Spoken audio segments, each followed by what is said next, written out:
Welcome to the Non-Essential Podcast. I'm Steve Gibson. I'm Ben Matlock. Hi, Ben. It's nice to meet you. Oh, good. It is good. How is good with you, Steve? Now you sound like me making phone calls at work. That's how I make phone calls at work. It's bad.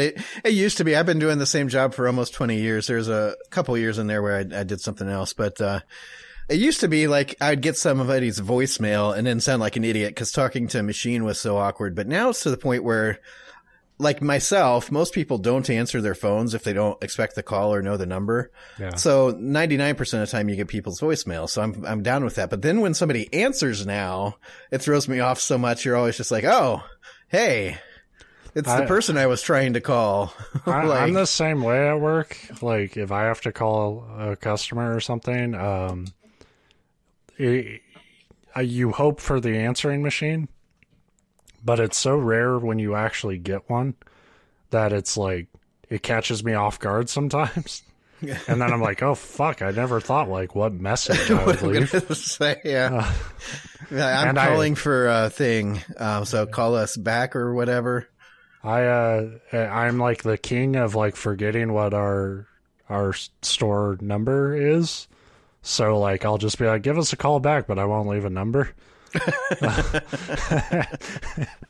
But that's okay because usually I don't. If I'm calling you, I usually don't want to talk, and I don't want you to follow up on it. Hopefully, you can take my awkward, stuttery, mumbly message for what it is and move on with your life, and I'll try to do likewise. So when you have that kind of gift of gab, of course we have a podcast. Right. And on this show, we tell each other stories. And this one might go a little bit long, so we'll try to shorten our usual fucking 15-minute preamble. Everybody, I could hear the people in the background going, yes! Finally! Fuck!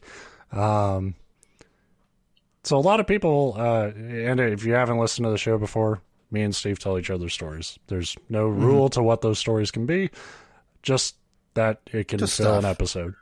And sometimes we don't even do that. Yeah. Theoretically, they're supposed to be interesting, and we hope we normally at least meet that mark. It's always interesting, at least to the person who put it together, mostly. Always part of the time. So a lot of people might know this story because this is the story of the first successful spacewalk. But, you know, even if it's an obvious one, at least I'm not talking about another serial killer on here. So I think Where are you? We don't know. NASA's up to some shady shit. This wasn't NASA. So our story starts with Alexei Leonov, who was born in 1934. At the age of 3, his father was a victim of one of the cruel, random purges of Joseph Stalin, and was falsely imprisoned without a trial. His family was labeled subversives, and neighbors were encouraged to just ransack their home and just take their shit. Seems like a fun time.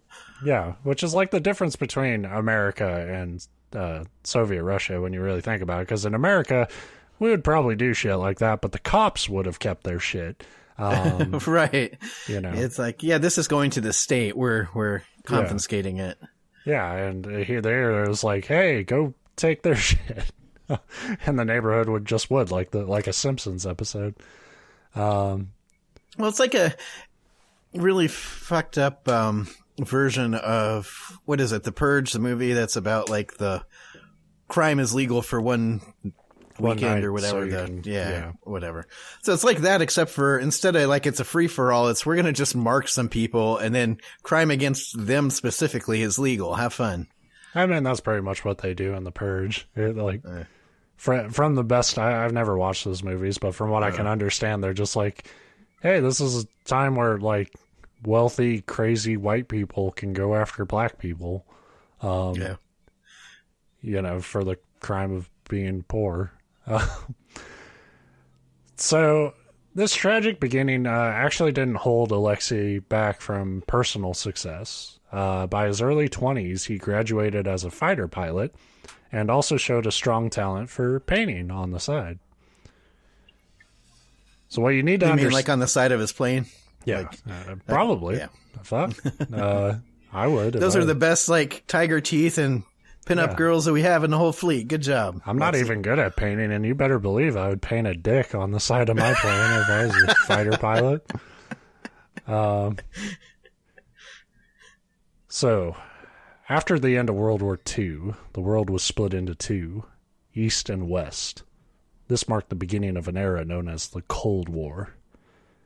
And yes, I just stole that bit from Metal Gear Solid 3, and now I'm going to just read the entire plot of Metal Gear Solid 3. All right, I won't do that, but it would be a great creepypasta episode to just do an entire script of that game. I don't know. I think that would be like the least coherent creepypasta we've ever done on the show. I mean, you know, it would be a 15-parter. It would be the grand finale of what we do here, because no one would ever listen to it again. But anyway, as we all know, the Cold War was basically the ultimate pissing contest between the U.S. and Soviet Russia, and it was fought on two fronts, or one front, depending on who you ask. Militarily, each was trying to have a deciding advantage as far as positioning, nuclear capability, general weaponry, etc. The same was also true for space travel, although a lot of plans for space travel also kind of lumped into the military side of things, because that was about positioning and... Right. They kind of, like, at least in our history books growing up, they downplay that aspect. It was just like, oh, it was this amazing technology space race, and, you know, for the betterment of mankind, but who could do it first? It's like, we wanted to launch nukes from space. That's what it was about. Yeah. And if their nukes were already in space, that made it hard. But space travel was a brand new frontier for humanity, and while it was certainly a race for the two nations, it was uncharted waters. So the Soviets literally just started inviting promising candidates to go into space and see what happens, I guess. Fuck it. Yeah. So Alexei joined 19 other cosmonauts to be alongside Yuri Gagarin, who would go on to be the first man to actually go into space in April 1961. Or so they say. Well, he did. No, but I mean, there's actually theories out there that they had sent somebody before him, and that person got lost in space. Like, there's supposedly some transmissions that were picked up by amateur ham operators. Okay, well, maybe not the first person. He's the first one that they admit. First person to go into space and get back. Right. Because he did get back. And again, like the other stuff is the conspiracy theory-ish stuff. Yeah. But given some of the stories that have come out, I would probably not talk about it until we got the pilot back. Honestly, right. I could see that. I wouldn't bring up that. Yeah, like we lost like 15 guys trying to do this. We're not really sure where they went. They might come back someday, but for now it's not looking good. I'll tell you now that when you hear the rest of the story, the idea that they lost a few people trying to pull this shit off is very believable. The group had to adhere to an intense training regimen because they didn't know how outer space would affect the human body, so it was important to be in the best shape you could be. Alexei says he ran a minimum of 5 kilometers and swam 700 meters every day. They couldn't play ice hockey, but they did play soccer, volleyball, and basketball. Ice hockey, people kept getting hurt, so they were like, which is like, obviously, knowing what we know now, it's like hockey isn't, you're not doing that to get fit. You're going to get fucked up.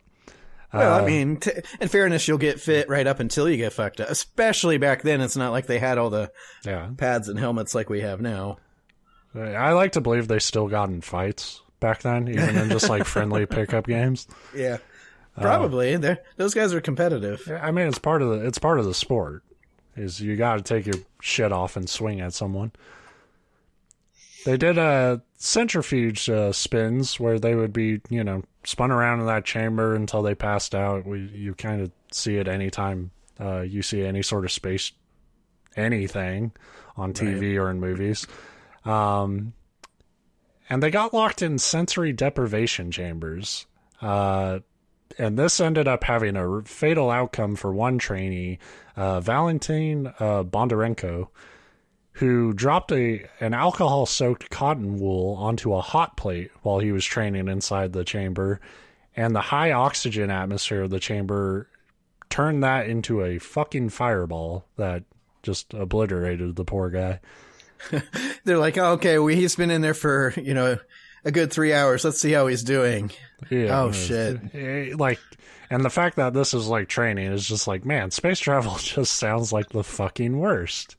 Because you got all this nothing around you that can kill you, and you're gonna be in a fucking box that, is in the wrong situation, can be a goddamn bomb. Yeah.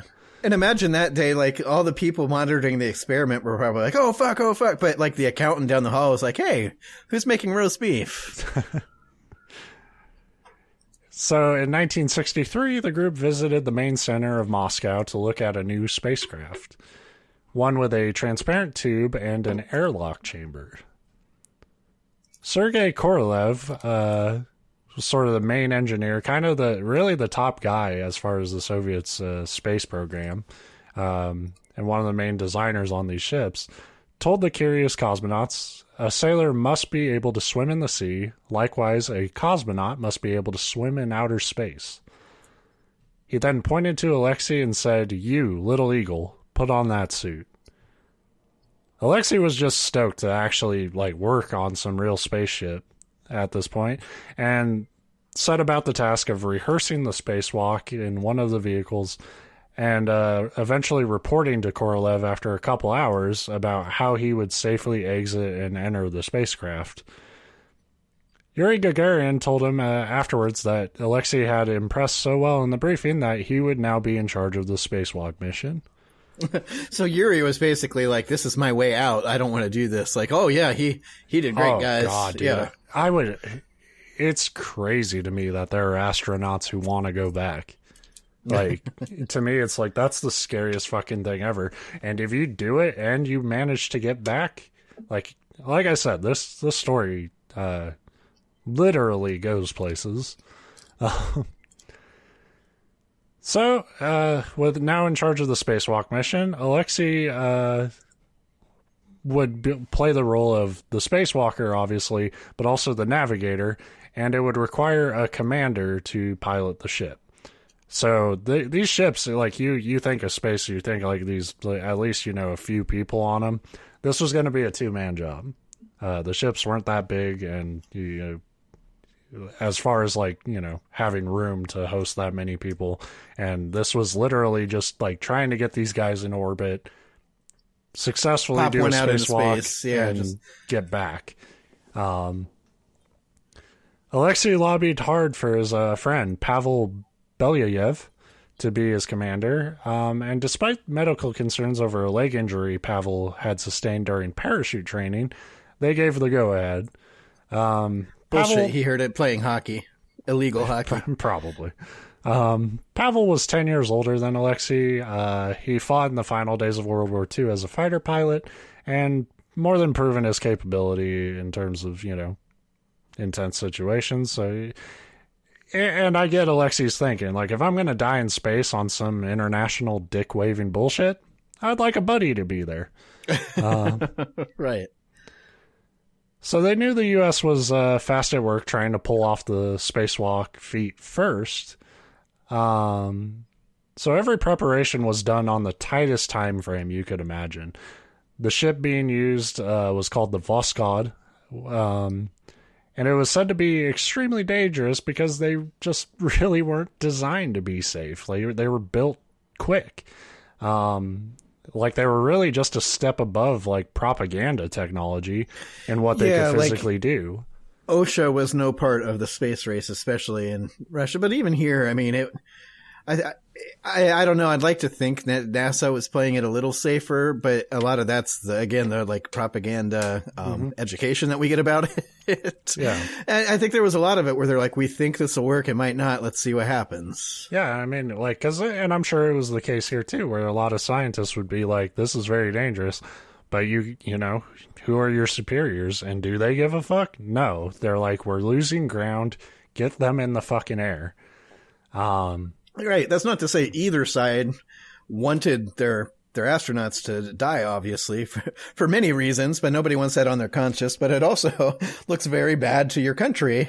Yeah. When these accidents happen. But yeah, like you said, a lot of times they're like, we think this will work, but you don't have time to test it and run the numbers at, 100 times. It's just like, okay, move ahead. Right. So like, that's the thing. What you cut out when you're on that kind of time crunch, it's like, it's safety redundancies. So like the things that you would hope there would be like 3 backup plans behind, there was no backup plan. You and me, follow video games and stuff. It's like how, a game gets sort of put in crunch time and still can come out and be a buggy mess. It's like, what do you think got cut there? The stuff that would have made that a cleaner product. Right. Of course, this has the added weight of being an explosive fucking rocket. Which really, when you look into them, they're impressive, and everybody talks about the engineering, which is just mind-boggling. But at the end of the day, it's a tube full of extremely volatile fuel, and it's like, yeah, that's all it is, And so, like, we're talking about it, and I've kind of made it clear that as cool as I think space is, I think the idea of traveling to space is, like, fucking horrifying. And this was obviously incredibly dangerous, but if you ask any Soviet cosmonaut back then, their competitive nature would shine through.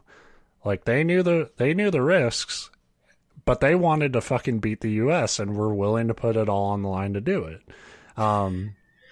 It wasn't. Yeah, and a lot of these guys, I don't know about the cosmonauts, but I imagine the same. I know a lot of our guys were like, they're fighter pilots, but they were the ones from the programs, like flying these like prototype planes that we didn't know, so they're used to that like unknown. They're used to the danger, but they also know that when it works, they'll be the first person in the history of mankind to do something. And that's what drives them. Right. They're different people than you or me. Yeah. I mean, and it wasn't even so much like, I'm sure a lot of them, like, understood the military scale of what was going on. But, it was also, like, it's the same thing. Like, one of them had a quote. I didn't save it here. I should have. It'll be in our source page on the episode. But he was, like, comparing it as, like, if you're competing in the Olympics, you want a fucking gold medal. And you don't give a shit. Yes, like, you don't play for you silver. Got to push your body to do it. Right. So the flight was on the 18th of March, 1965.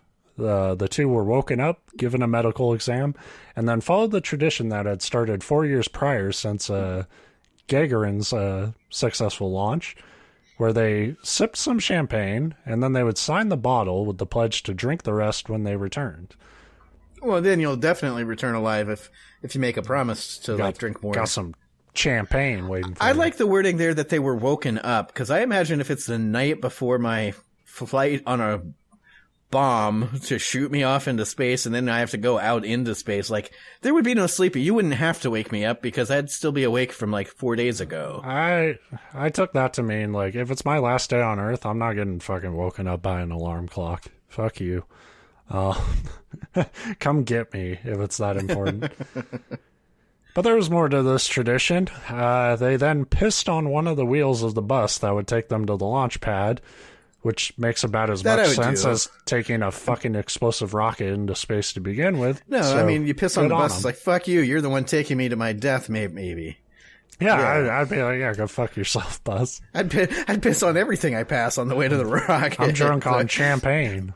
The bus driver, your commander, just anything. Anything I could piss on, it would be... I'll spare you the drama of it all, because it was actually the least dramatic part of it. The launch was successful, and they got into orbit, and pretty much immediately, as soon as they were in orbit, it was like time to get to work. Pavel deployed the airlock and basically told Alexei, hope you don't die. Now get the fuck out there. I'm not coming out for you if something happens. I physically can't. We only have one tube. Yeah. And if you die, I'm cutting that tube off and I'm going home. That's the thing. It's like, here's your equipment, a spacesuit and a tube and these airlocks, and here's your buddy's equipment, a big pair of scissors. Yeah. A giant clamp. Alexei crawled into the airlock and closed the hatch behind him. He waited patiently as Pavel equalized the pressure slowly to match the zero pressure of space. This protected Alexei from getting decompression sickness, or as they called it, the bends. Yeah, which sucks. I mean, if you've never read about it, it's one of the worst possible ways to die, I think. Mm-hmm. I don't know. Maybe not the worst possible. There's a whole lot of really bad ways to die, but it's up there. It's up there. Take this journey with me, because it sounds pretty bad. And then he was clear to go out the hatch. Believe it or not, at Ground Zero, people were kind of sweating this part of the mission a lot more than Alexei. Being in a ship in space, having that like separation to all that like infinite around you, like there's at least kind of a barrier, but nobody knew how somebody would react. It's never happened before. Nobody knows how they would react. Just like you just have your spacesuit and you are in space and the Earth is right there. That's a good point. That'd be really fucking disorienting because there's nothing. Yeah, I mean, psychologists were like, we have no idea how this dude's going to... His mind might fucking snap because he's going to just... it's just going to be him and the entire fucking planet staring at him. Alexei took it all in. He said the scope of everything, it's kind of a cliche, but it made him feel like a grain of sand. And, you can only imagine, he's, seeing entire fucking continents and stuff. Yeah. And it's... Yeah. I mean, it'd be amazing. I think it'd be very hard. You talk about going to space. Like, if I had an honest to God opportunity to go up into space like that right now once, it'd be hard to say no, because that would be such a... Unless they were like, this is extremely risky. Yeah. Now, if you, like you said, and once you get back to the Earth, you'd be like, cool. And they'd be like, you going again? And be like, nope. Nope. I'm good. It's somebody else's turn. It's my same philosophy about going to Australia. That fucking sounds terrifying. Look at the spiders, but yeah, I'm going. Right. Alexei's 5-meter long umbilical cord, as they called it, was the only thing preventing him from drifting into space. So, of course, the first thing he did was test it. And he, kind of launched himself off the side of the spacecraft and immediately went into a spin until the cord kind of yanked him to a stop. So, sturdy cord. Thankfully. Yeah. After 10 minutes... ground control's like, what the fuck are you doing? After 10 minutes of the first instance of a man freely dicking around in space, he was called back into the ship, having proven the suit worked and the spacewalk was a success. If he could get back in the ship. Alexei quickly realized the atmospheric pressure of space was now slowly inflating his suit. His hands had slipped out of the gloves, his feet were no longer in the boots.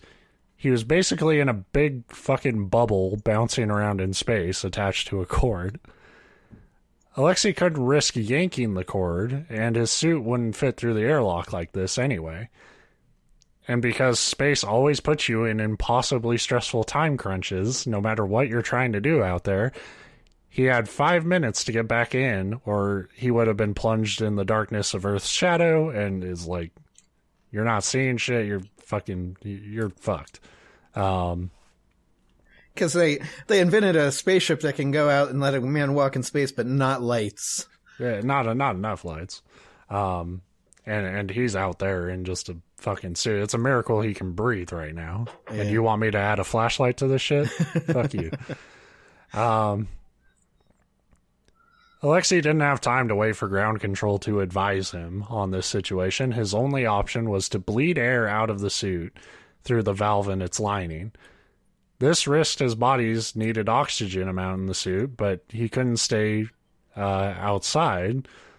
So it was kind of, I'll die anyway. I mean, so that's the thing. You're weighing options at this point. You say neither of them are going to be good. Which one's less bad? Yeah.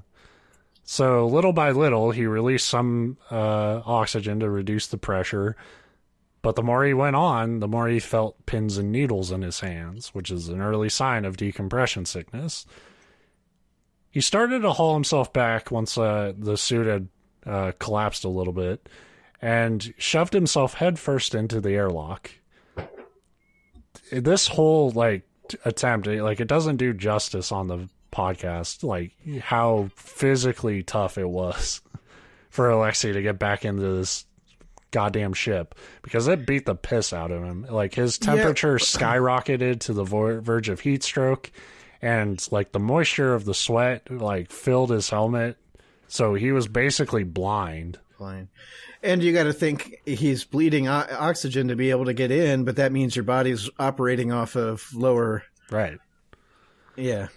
And so it is real fun. If you're claustrophobic, like I kind of am, probably the worst situation you could. Yeah, yeah. So he's doing all this shit, and in the panic, he forgot that to get back in the ship, you really need to climb in feet first. Otherwise, you have to awkwardly turn around, make sure you got the tube in right, and that you got the hatch firmly shut and locked. So you're talking about claustrophobia. It's already bad enough you're in a suit that doesn't feel like a suit anymore. Now you're in this fucking hatch, tangled up in this cord, trying to turn around, lock the fucking door, and you're blind because all your fucking helmet's just full of moisture at this point. But he did it. He managed to seal it. And when he sat down next to Pavel, they fired the small explosive charges to eject the now unnecessary airlock out into space. However, this kicked their spacecraft into rotating with no real means to correct it. Whoops. So they just ejected part of their ship, and not realizing the rockets would propel them, they're now just sort of spinning around as they're spinning around the Earth. Yeah. That's funny, too, because, again, you designed this mission. It's hard to just wrap your head around the amount of engineering and science and just the amount of intelligence that goes into creating a craft, even one that's kind of rickety and on the edge of barely working and being dangerous. It's still a hell of a feat to get into space with two people and keep them alive and do other stuff. But nobody thought about Newton's the inertia thing with or whichever law and it's one of Newton's laws. I'm not a space science rocket guy, but yeah. I mean, they're learning a lot about how this shit works. So they're spinning around, and now they realize their oxygen levels are climbing way higher than they should be. And they remember their poor friend in the isolation chamber who had gotten lit the fuck up. And they frantically tried to lower the temperature and the humidity to halt that rise in oxygen pressure. And this, unfortunately, is a very slow process. So the whole time they're on, on the edge of their seat, just fuck, if an engine sparks, we're going to be vaporized. I was going to say, I'd like to think of one of them. They're their hands are shaking and they're I need a cigarette. And they're about to light it up. And the other one's no! Oh, thank God. Smack. This pressure will be down in just a few moments. I need a smoke. Got a light? Yes, I do. Wait a minute. So luckily, the engine didn't spark. They didn't blow up. But there were still so many more ways for this situation to get fucked up. Yeah, because from what I can tell, they're still kind of randomly spinning. Because you don't stop spinning in space. Once you start spinning, it's just, you're there. So they're not, it's not that bad. They're not it's not, it wasn't such a hard force that they're a top. But they're rotating. So several hours went by before it was time to begin their return to Earth. But just minutes before the retro rockets fired that would have shot the ship into its descent, the automatic re-entry system failed. The men would have to now get home fucking manually, which has never been done at this point because most shit in space has never been done at this point. Right.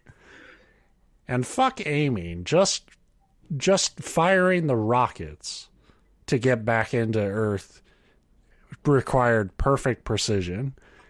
Yeah, that's the thing too. If you're not familiar with this, on re-entry, that's always fun because if you go too steep, you're going to have too much speed and you'll incinerate yourself well before you get to the ground. Mm-hmm. If you're too shallow, it's like skipping a stone across a pond. You'll bounce off the atmosphere and then hurtle off into space. Yeah. Like, you got to get it pretty correct. Yeah. So you have to burn the rockets for the right duration, and that'll plunge you back into the Earth at a safe trajectory. Because like Steve said, you burn the rockets too long, you torpedo into the Earth and you just fucking blow up. And if you don't do it enough, you bounce off the atmosphere, and if you're lucky, you go back into orbit. And like you said, too, the problem is everything's calculated so exacting. If you miss, maybe you'll get back into orbit, but it's generally not like you have a whole lot of extra fuel. Like, we'll try this again. It's like, oh, right. Well. So there's a very real shot that if you half-ass it, you're going to learn a lot more about space than anyone ever planned. You'll be sitting there doing that thing like where you're on the swing just trying to pump your feet to get some momentum. Right. Just like, maybe if we throw ourselves into the glass hard enough, we'll push the ship forward. I don't know. Yeah. That would be awful. So, like you burn at the right duration, you can plunge back into Earth safely. You're just not going to know where you're going to really end up. Despite never having done it before, the pair actually fired the rockets perfectly. And they now just had to hope they'd land somewhere in the Soviet Union's vast landmass. At this point, the craft consisted of a equipment module and a descent module. So they're in what is called the descent module, and they have this equipment module that has like fuel and shit attached to it. And that's supposed to detach upon re-entry, and it didn't. Because that's always nothing good, works. Right. So the craft, instead of sort of, doing its trajectory right, it was kind of awkwardly tumbling back into the Earth, which is pretty fucking bad. But luckily, it was such a hot descent that the cable linking the two modules burnt up, which is also kind of frightening if you needed those modules to stay together, that it could just burn up. But it was what they needed to do. Our Soviet space pals deployed the parachute and touched down in deep Siberia, in the middle of the forest, full of wolves and bears. And tigers. And they knew it was March. And they knew that was mating season, when wolves and bears were very quick to fuck people up for being in the forest. And the scam is likely. Turning off my phone. So they landed, they opened the door and felt the cold air, realized where they were, and then promptly got back inside. Yeah. And began broadcasting their coded signal on their radio. After a few hours, they heard helicopter blades and walked to a clearing where they saw a civilian chopper, and the pilot and crew would throw down a rope ladder for them.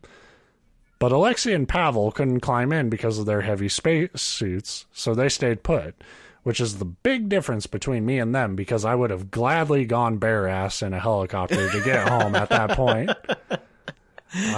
Yeah. But these guys are pros. We don't know if this was a civilian helicopter and they were in the middle of the woods. Was this like Deliverance? Like, did they hear the Russian version of Dueling Banjos? So, like, this area of the country, like, they even talk about this. Like, apparently it's just, like, tons of residents have choppers or planes or something, because there's so much landmass. Like, people, that's how they get around. So the crew must have told other people about it because more aircrafts would start showing up and just like, it's like, okay, we can't carry them out of here with their giant spacesuits. They'll have to wait for an actual rescue party. But we can give them supplies and shit. So they did like these drop-offs where they'd bring them like an axe and, some warm clothes because like at this point, Alexei was like sloshing around his suit. That like because like his spacewalk had like raised his temperature so high, he had sweat like up to his knees in the suit. God. Gross. Pretty disgusting. Also not great to have in the middle of fucking Siberia in March. Right. There was no way to fully cover the hatch opening of their capsule, so while they waited for rescue, they had to deal with temperatures that dropped to minus 25 Celsius, which if I looked it up correctly, it's minus 13 Fahrenheit. Cold. Very fucking cold. The next morning, a rescue party approached. It was a bunch of men on skis, and it was going to be another day before the helicopter could come get them. But these guys just skied in, and like basically built them a small cabin. Like, unfucking believable. Were they Russian or Amish? Like, just imagine like a bunch of people skiing down to you, building you a house, and skiing away.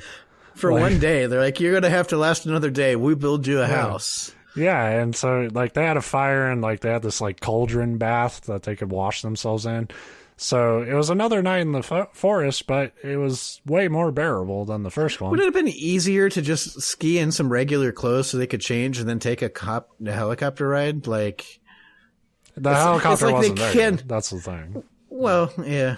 But it just seems like choppers, but they were waiting for the official one. But the other civilian choppers had dropped off supplies previously, but apparently not. It just sounds like it's like, nope, we cannot leave these suits behind. Yeah, I honestly, when I was reading it, that was the vibe I got. It was like, some shit's gonna be left around and stuff, but they wanted to probably bring the suits back and shit. I guess, given everything, you don't want to risk your technology following an international space race. You can't be leaving your fucking playbook on the ground. Right.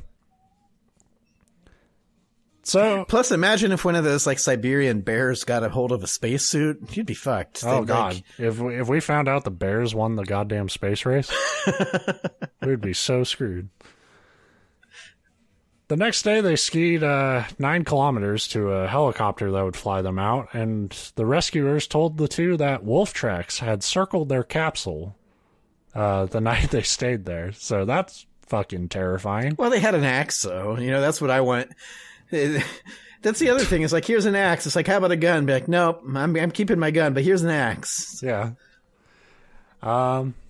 When the two got back and they were debriefed on their spacewalk and the mission in general, Alexei was grilled for his risky measure to depressurize his suit to get back in and was asked why he didn't consult ground control. Alexei told them, "What would you have done if I had told you? You would have created a commission. The commission would have selected a chairman, and the chairman would talk to me. I knew I only had 30 minutes left, and I didn't want ground control to panic." And pretty much everybody, Sergei Korolev, everybody backed him on this, saying he was right to do that on the fly. We didn't have time for like ground control to think about it. That's why you pick these guys. You have to pick guys that can make those kind of calls. Yeah. That's the whole point. Yeah. Obviously, the Soviets took the glory for the first ever successful spacewalk in human history immediately, but it would actually be many years before all these details would come out about what went wrong on this mission. Well, certainly, because you don't necessarily broadcast that, like you said. It's not like we half-assed our spacewalk. It's we spacewalked. No more questions. Thank you. Yeah.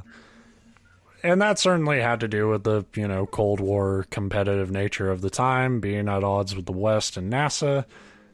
But honestly, like, as fucking terrifying as, like, space travel is to me, and even more so after reading this, I think the two stories of two guys keeping their shit together when everything is going wrong is pretty incredible. I think that's where, because I think the perspective has shifted because, and I imagine I'm not the, of course, the like leading expert on space travel and the space race.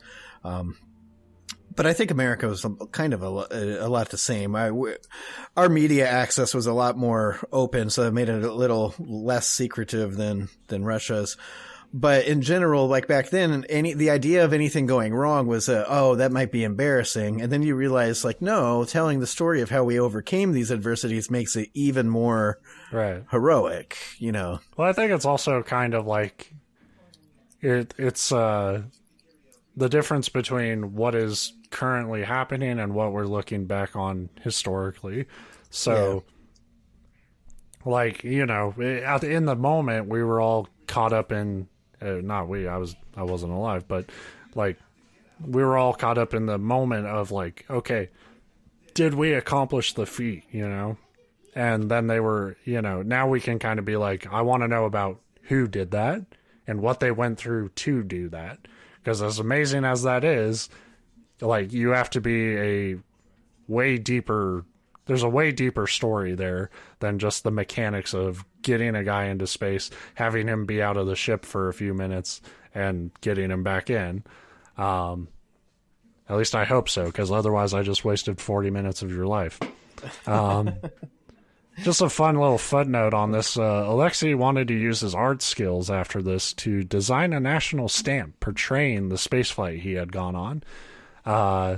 And they wouldn't let him do it until he designed one where the ship in no way looked like the Voskhod 2. Because you don't want to give, even through a stamp, you don't want to give the West any ideas of like how you got into space. Yeah. But they let him do one, which is cool. It was really interesting, that whole dynamic. I don't know, one of the big video games that kind of like defined my childhood. It's one of like the early ones I remember playing. And there was a game called Buzz Aldrin's Race into Space, and you could play as either the U.S. or the Soviet Union. But it was all about that. It was like about trying to beat the other country into space. But a lot of your missions and your tasks were based off of real life. Now, obviously, it didn't necessarily.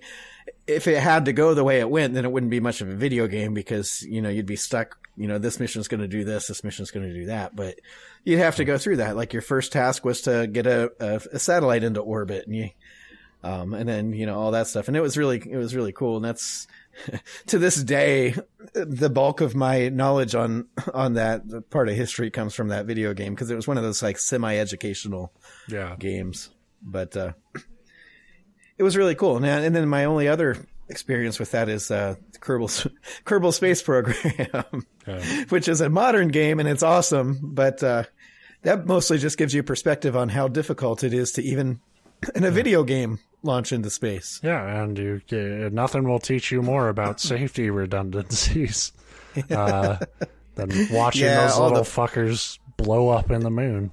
I've lost a lot of Kerbals. It's... Godspeed.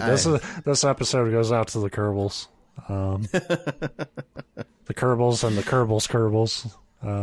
The Kerbals. You would think making him, instead of making him like actual realistic humans, making him these like cutesy little, almost like Invader Zim looking things would make their deaths worse, but it actually makes it easier to stomach, I think. I mean, I don't know about that. It's kind of, like I said, you get caught up in the moment. How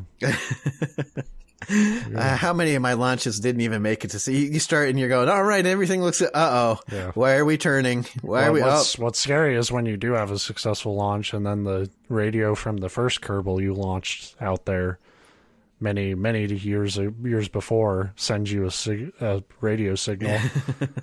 It's like it just says I remember. It's like, oh dear.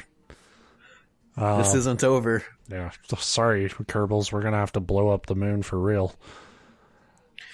So, like I say, that's where I thought you were gonna go with it, because that's the one that I've heard of before. Is that it wasn't a spacewalk; it was first man in space, and of course, so that was Yuri, right? Yuri Gagarin. Yeah, well, he was the first man in space. Yeah, and that they admit to, but like I said, there's a theory, and it's one of those not like a pull out of my ass thing. Like there supposedly was recordings like from France or something from these amateur, radio operators that just kind of happened to pick up, radio transmissions back then they were kind of encoded and kind of sick, but not nearly like as sophisticated as it is today. And I want to say that the way the story goes, I'm just trying to remember this off the top of my head from the last time I saw it on one of those like History Channel shows, but like that they picked it up for, I can't remember if it was like 2 or 3 days in a row and then it just kind of trailed off. Like, so the thought is that they probably got him in orbit and couldn't get him back and he just kind of drifted off out there or something. And it's like, and it's believable because of what you just talked about. I mean, it's totally like plausible. Now, whether that's true or not, but they have certainly never released Russia. Even today, there's still anything like that that's embarrassing from that era or from any era, but specifically that era, they buried it. I mean, it's like I said, going to get them to. It took, like I said, years, but I mean a long time for the details of just this. And this was successful. Like, right. A lot of shit went wrong, but they managed to pull it off. And they didn't want any blemish on it. So it was just like, spacewalk happened. Here's the data. I mean, they didn't give the data. They kind of just held up a folder saying, we have data. And we kind of had to go with that. But I was really excited to do this one because, like, it's outside my usual wheelhouse for sure. And like I said, like I think for a lot of people, it's like, yeah, I know I read about space all the time. This is an obvious one, but it's like I don't honestly. I don't read too much about launches or anything. So to really like have somebody like, this Alexei guy just like break down like. Just all the little shit that goes wrong in the early days of space travel. It cements what I knew, which is that we're still a long way from Mass Effect. Well, honestly, I think that's why NASA discontinued the moon missions. They did, 3 or 4 or 5, I forget how many we actually landed on the moon. But then it got to the point where it's like, okay, we did it. We proved we could do it. We proved we could do it multiple times. Sure. But it's more, I mean, the cost is one thing, but I think it's the risk too at that point because you're doing a highly risky.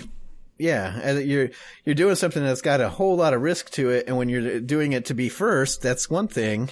And then once you're like, okay, we got this, it's like, we can't justify continually. That's like risk. That's what I've heard is from like,